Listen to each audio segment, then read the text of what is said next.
سلف صالحین اور خدمت خلق۔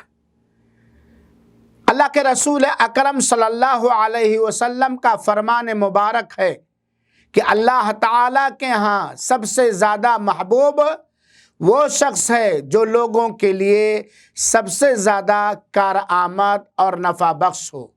سیدنا ابو بکر رضی اللہ تعالی عنہ جو خلیفہ اول اور امت محمدیہ میں سب سے افضل ترین ہیں، اللہ کے رسول اکرم صلی اللہ علیہ وسلم کے یہ پیارے صحابی اپنے پڑوسیوں کی بکریوں کو دہا کرتے تھے، لیکن جب حضرت ابو بکر رضی اللہ تعالی عنہ خلافت کے منصب پر فائز ہو کر مسلمانوں کے خلیفہ بنے تو ایک عورت نے کہا، ہو سکتا ہے ابو بکر خلیفہ ہو گئے ہیں، اب ہماری بکریوں کو نہ دھوئیں۔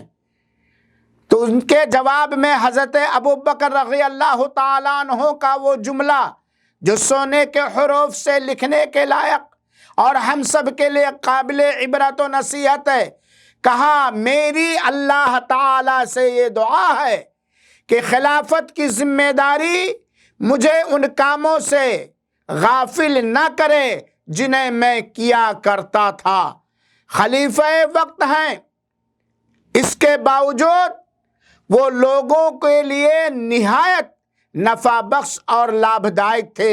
اللہ تعالی ہم سب کو انہی لوگوں میں سے بنائے جو للہ فی اللہ لوگوں کے لیے مفید اور کارآمد ہوتے ہیں۔